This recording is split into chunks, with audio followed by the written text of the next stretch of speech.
Hello everyone, this is Jeremy and welcome back to Retro Fat. Today we are watching the second episode of the second season, sixth episode overall. It's called She Works Hard for the Money, directed by Frank Bonner, who of course plays Father Hargis, and written by show creators Dan Gunselman and Steve Marshall. This episode first aired on November 4th, 1988. This is one I'm really excited to watch this non-syndicated version of, because it was one of my favorites. I think it's a lot of people's favorite. We get a good Connie Cindy dynamic in this episode that we don't always get. It's just very funny, very clever, and a lot of double entendres. But again, this show had double entendres everywhere you looked anyway. So let's get to the episode. Part-time jobs, part-time jobs, part-time jobs. Oh, no! Well, what if we all applied for the same job and the guy offers it to the one of us who's like the prettiest and you all get mad at me? I'll risk it. How do I look? Like you'd do anything for $1. You know what saddens me is that both of you actually think looking cheap will get you somewhere in the real world. Can I interest either of you babes in a hunk of my big beef? Well, no, you can't. I say, is it true what I hear about chicks who wear glasses? Yes. Look, we are here to find part-time jobs so we can help out at home. We're here to find jobs. We're here to find jobs. Marie, you don't need to remind us what we're here for. Ooh, bras and teddies half off at Hunter's. Hey, listen to this. Dancers needed, 3 hours a night, total nudity not required, $1,000 a week plus dental plan. When do you read the ads? I wasn't actually considering it. Holy Toledo. You find something good? A 1978 Camaro, only $2,000. That's only 2 weeks' work as a topless dancer.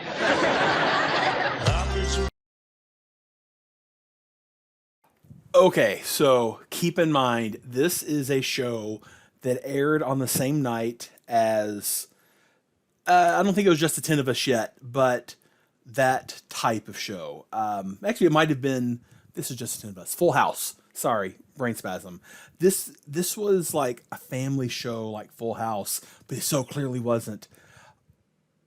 That was like... it was almost single entendre at this point, truthfully. Funny, but I am not excusing ABC. The exec, the president who caused this show to go off the air I hope he never has a comfortable pair of socks for the rest of his life. I don't like the man, but I can also see how somebody could be like, ooh, this show seems a little edgy. But again, ABC also put it on at 9:30 Eastern, 8:30 Central, which is past the, in my opinion, safe kid viewing hours. We were so robbed, and I loved this dynamic. First of all, we have Cindy, who is 15 at this point. At some level, seriously or not, considering being a topless dancer. The whole... hunk of meat comment, holy cow, we were robbed. We did not deserve this show. And again, this was just the 6th episode. They were still kind of finding their way at this point, but these level of jokes didn't stop. I love the show. Race, and I know I can win it, 'cause I'm learning the rules of the game. If I can stay on the ball, take it minute by minute, I just might make the Hall of Fame. What can I say? I'm doing it the best I can. Leaning on nobody but me. Oh, seeing it from where I stand. Nothing comes easy. Oh, I'm always bringing home second places at the end of every one of my days. A house with all of the faces.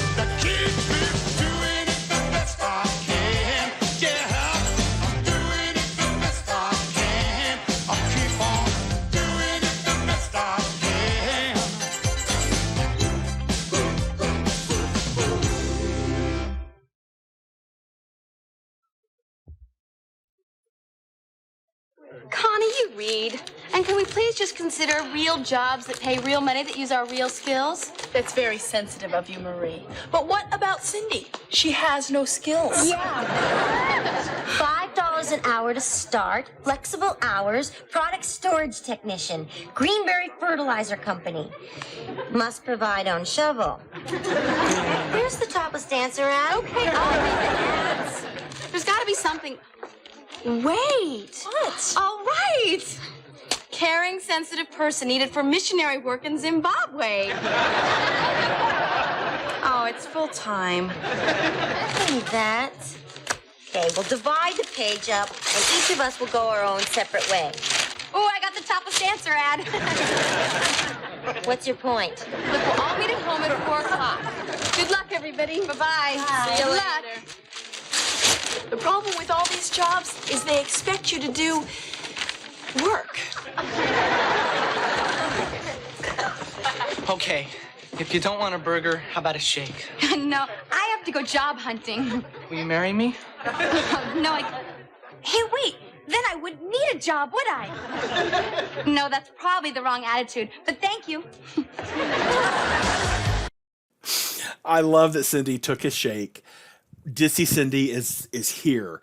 Last episode, we were dabbling. Smart Cindy from season 1 is gone. Schemer Wendy is here. Dumb Wendy is gone. Here we go. They're there. 6 episodes in. Characters are pretty well set. Cynical Connie. She's kind of staying with us the whole way through.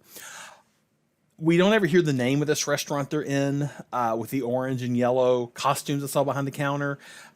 It looks kind of like Burger Barn, which we have some episodes about later. I love it when TV shows have like their restaurant with the fake name that's clearly supposed to be a stand-in for like McDonald's or whatever fast food restaurant you would like, whether it's Honker Burger from Doug comes to mind or Burger Barn from this show. I get a kick out of it. Wish we'd leaned into it a little more heavily here. I'm Constance Lubbock, 15. Dependable, hardworking, trustworthy, reliable, responsible, intelligent, quite mature, and deeply committed to good personal hygiene.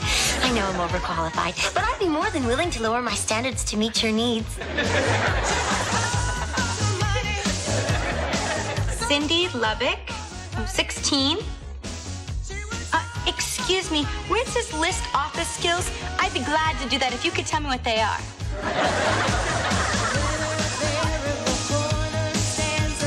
Hi, Wendy Lubbock, 16. I'm here about the position for the sales clerk, and I want you to know that I'm really, really serious. Is all your leather stuff on sale?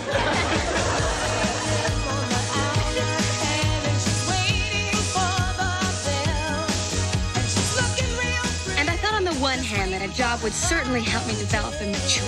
But on the other hand, I thought about the people who could really use the money from the job I'd be so selfishly taking. What do I do, Father? Father? Father? Well, what? All right. Well, She Works Hard for the Money is definitely going to give me a copyright claim. Those don't hurt my account. I'm not monetizing anyway, so it doesn't matter. But some of you may be in countries where that whole section will be muted because of the fact that was a copyrighted song there. Hopefully not. I said that I thought Cindy was 15. Well, she and Wendy are the same age, and Wendy said she was 16. Still way too young to be a topless dancer. I thought the choice of that very obvious stock footage of people shopping in the middle, it was a little weird, and like it didn't fit the style of the show. But I'm guessing that's probably significantly cheaper than going out and filming your own little interstitial video clips that really do nothing but kind of pad out the scene. So. How do they get to find jobs and make money, and I'm stuck here doing the grunt work with you? Because you're a short scum bucket with no marketable skills. I can do more than Cindy can. Everybody can do more than Cindy can. I don't get this at all. Why are you on their side? You're stuck with their dumb chores, too. I'm on their side and happily doing their chores because they are women and we women stick together. Uh-huh. Well, maybe if you bathed, that wouldn't happen. Okay, who's got diaper duty? Connie does.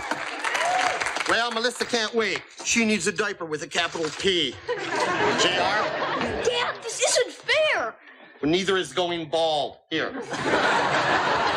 Why do I get stuck and Wendy, Cindy, Connie, and Marie get to take off and make money? Now, hold on here, young man. Your sisters did not just take off. No siree, Bob.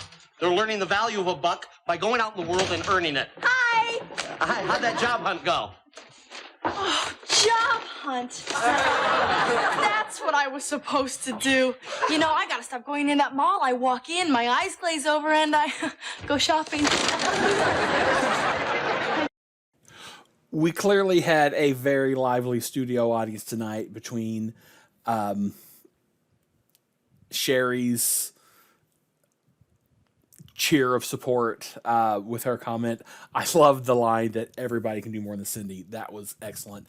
And then they cheered when the star of a show, Bill Kirkenbauer, came on stage. I think that's the first time it's happened in this show. And I found that a little interesting. But I'm just guessing it was a lively audience the night they filmed. So anybody who was there that night, if you have any insights, I'd love to hear them. So let us know. You begged us to let you get a part-time job. How could you forget the very reason you were out? Mom, leather was on sale. Wendy. 60% off. Really? This really stinks. Oh, I know, honey. Please hurry. How in the hell could you forget to apply for a job, Wendy? Who, me? Yes, you, Wendy. You do remember your name, don't you? Well, Dad, I think it's this hormonal thing involved with my period. Graham, someone in this room is lying. Oh? Oh.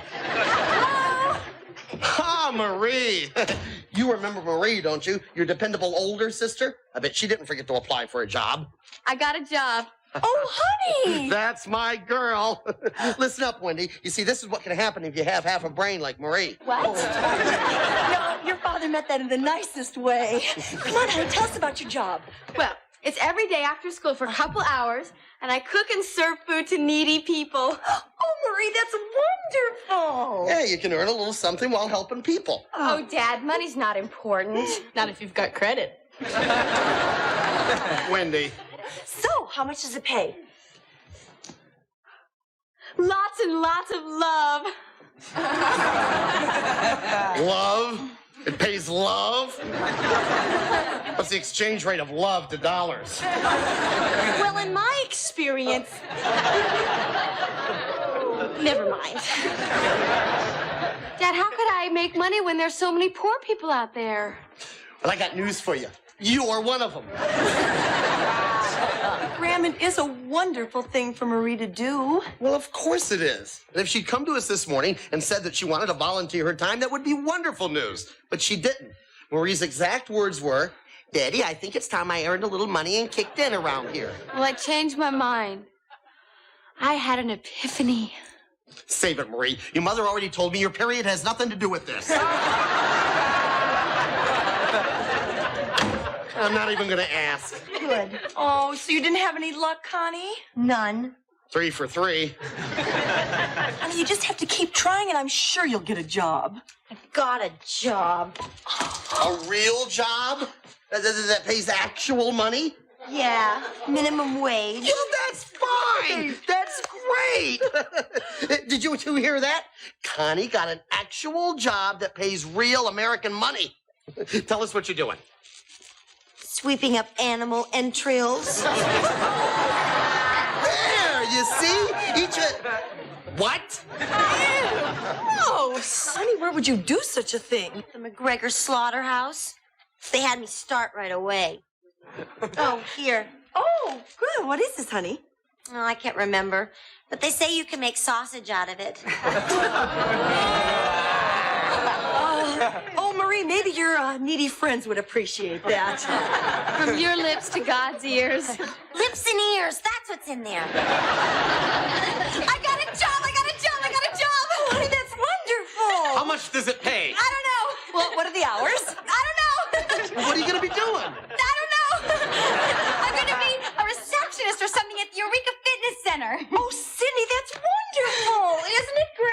Two of our daughters got paying jobs. Oh, Wendy, what did you get? Not her, me. Oh, really? Where? The McGregor slaughterhouse. Oh, how rad! That's right up the street from where I work.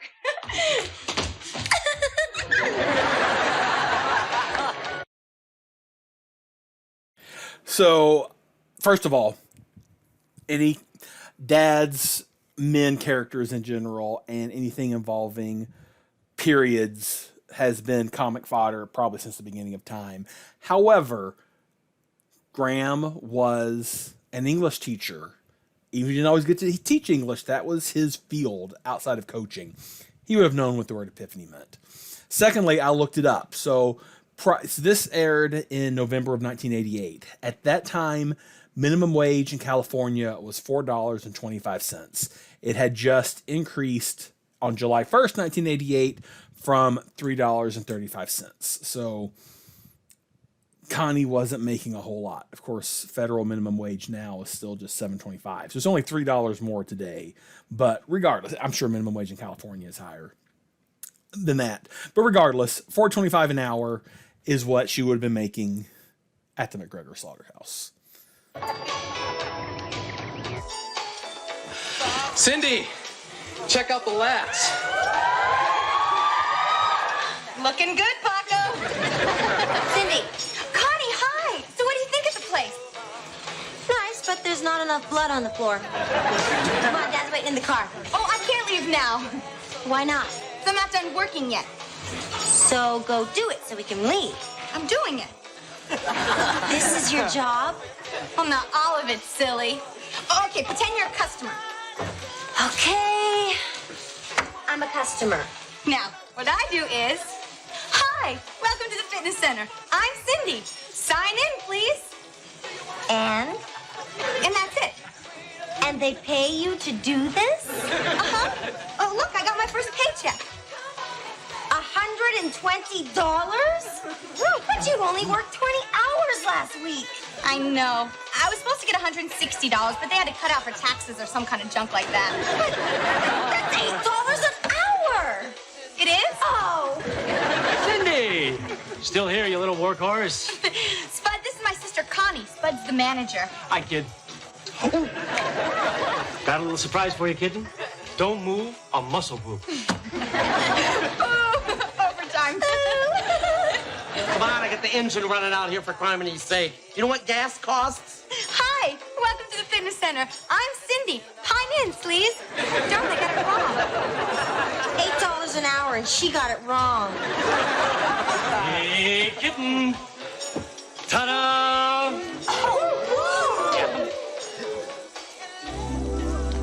This is going right in the front window.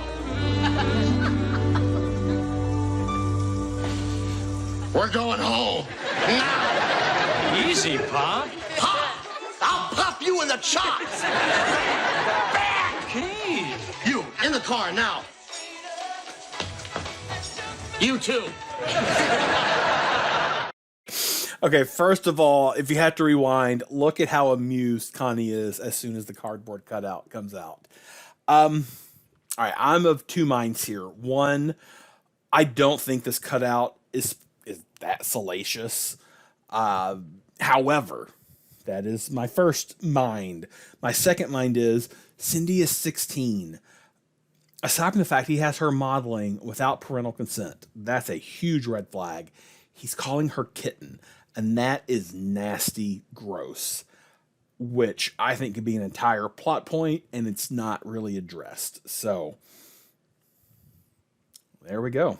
I did enjoy Graham saying get in the car and then you too as he grabbed the cutout. That was funny.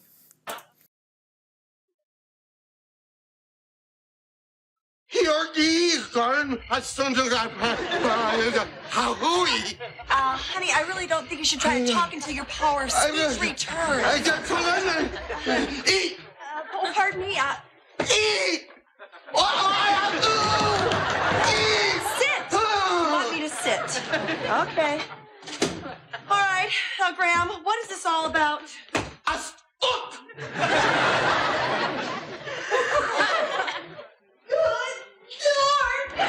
know. You did too. is about. Thanks for the support. I could just feel it in the air. There's gonna be a slaughter. No offense, Connie. What did I do? Somebody tell me. You posed for that? Yeah. Now somebody tell me what I did wrong. Well, for openers, you let Dad see it. Why wouldn't I show it to Dad? It's going to be in all the newspaper ads. Cindy, you are the only person on this earth who could be this dumb. I'm dumb. I make $7 an hour. What do you make? You make $8 an hour, double what I make, and you can't even remember it. Could both of you forget about money? No. Am I the only one who understands there is a question of basic human dignity here? They did a real primo job airbrushing out your freckles. Wendy, Cindy, look, you asked what you did wrong, and I'm gonna tell you. $5, she mentions God. First, it doesn't matter how much you're paid. Does to me. Shut up, Constance. Second, you have a certain dignity that's a gift from someone. And that poster and your job are tantamount to prostitution. See, when people work, they're paid for their skills, and you're paid to sit there and be pretty. Do you understand? What does tantamount mean? Yeah. Let me try and put what Marie's saying in words 2 syllables or less. It's unfair for you to do nothing and get paid $8 an hour when I have to do what I have to do and make more. Well, what do you want me to do? Give him back the $3?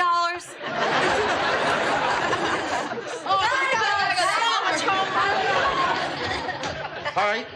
Now listen carefully, because I don't want to have to go through this again, and it's pretty complicated. Okay, here it is. Cindy, what you've done is wrong. You're going to have to quit your job, and you're grounded. Let's see.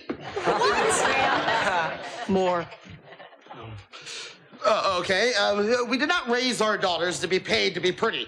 Girls like that end up on magazine covers and then go hang out at the Playboy Mansion and date people like Rob Lowe, a person I cannot stand. Let's see. This is so unfair. My job is not like that at all. Not just anybody can do what I do. Spud said I was 1 in a million. And so I get paid, $8 an hour. And so I don't do much at work.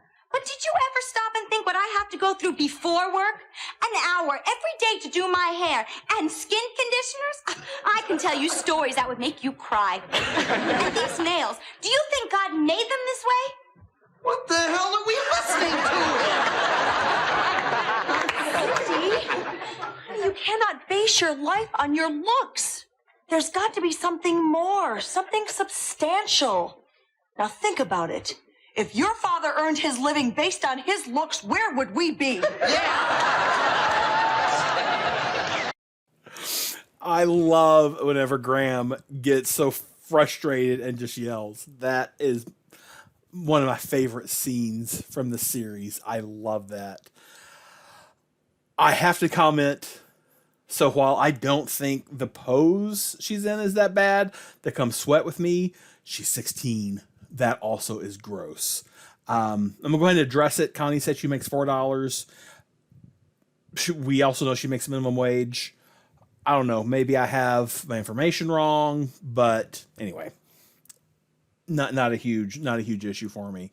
But I did love the constant callbacks to Connie, so frustrated at what Cindy made, and poor Cindy not even realizing how much she actually made. Hi, Spud. Oh, hey, kitten. You're late. You better slip into your leotard. Spud, I've got some terrible news to tell you. Just a sec, kitten. Yeah, hon? What can I do for you? I want to sign up for membership. Well, sure thing, hon. Just fill this out. Put her on a 5-year plan. Nice bonus in it for you. Ciao. Oh, Spud, what about my terrible news? Oh, yeah. Shoot. Well, the last thing I want to do is let you down after all those hours you put in training me. But, well, my father says that I can't work here anymore. Oh, no. Say, kitten, You wouldn't be looking for a job, would you? You mean here? Gee, what would I have to do? Just sit here looking good. Pays $8 an hour to start. $8? For you, $8.50. Really? Gee, like sure. Perfecto. Welcome to the Eureka Fitness Center family. Oh, if you left your other leotard at home, you'll have to return it. Okay. And as soon as you change, we'll start training. Wow. Excuse me. You still here? Bye. It's just that, well, you replaced me. Well, you quit, right? I had to. I know. I just didn't think it would be so easy. I mean, you said that I was 1 in a million. Oh, no. I said 1 in 1,000. You're not very good with numbers, are you?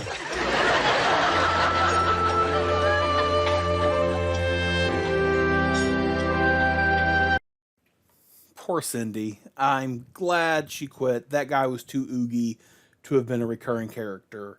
And this is about as close as we ever get to like a real tug at the heartstrings kind of moment that feels somewhat manufactured like this. But yeah, you can still see the pain on her face at seeing she's very replaceable. He calls everybody kitten, and she's not special after all. She's just pretty to him.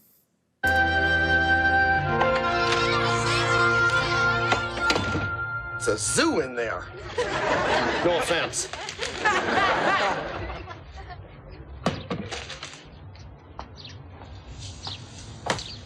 So did you do what I told you to do? Yeah, I quit. Good. We can forget the whole ugly incident.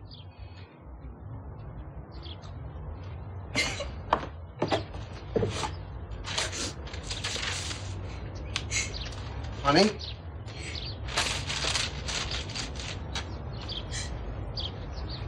Princess? Dad, it didn't even matter to him that I quit. He didn't even listen to me. Well, he was probably wondering how he was going to replace someone as valuable as you.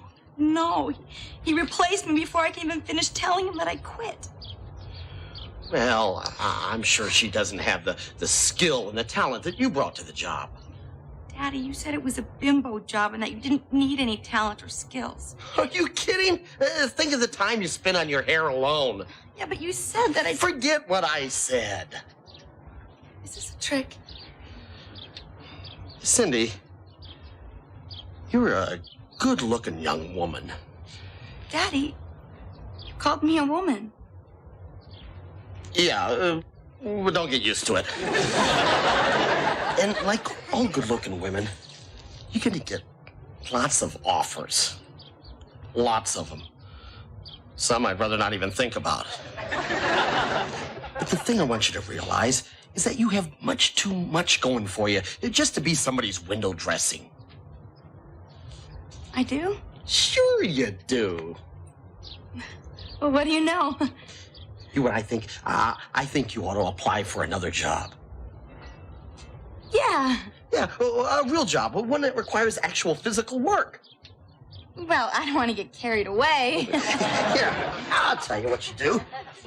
What you do is you look through this classified ad section here, and I'm sure you'll find something that's just perfect for you. What are you interested in? Well, I would like to work with animals.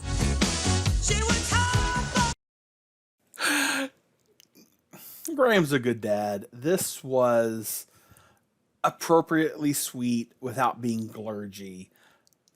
But in true JtToU fashion, I would like to work with animals, and she's going to work at the slaughterhouse. That's a good twist. And this is where we change. You can take the locker right next to mine. The floor is sticky. Wait till you get into the disassembly line. You know, I don't get you at all, Cindy. This is the last job on earth I would ever expect to see you taking. Maybe this is just what I need. Maybe I just have to forget that I'm a strikingly beautiful woman. Yeah, let's do that. Okay, now you take your broom, and your dustpan, and your nose clip. Gotcha.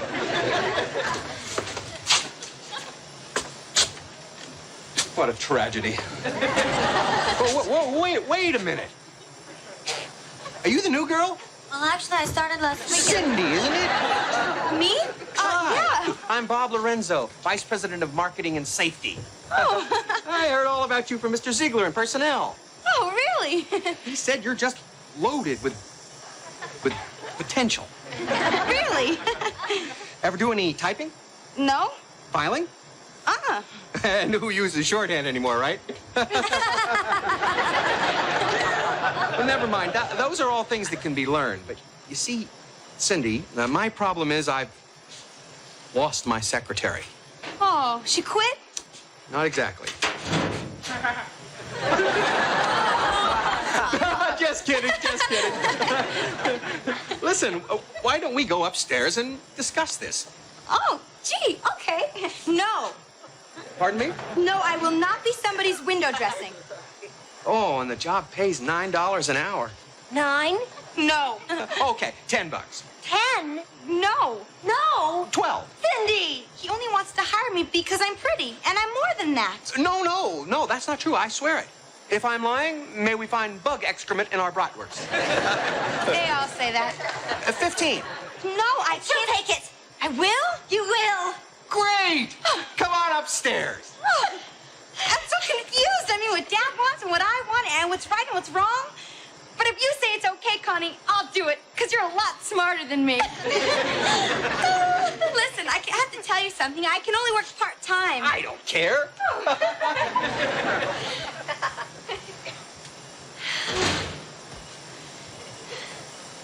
I'm smarter?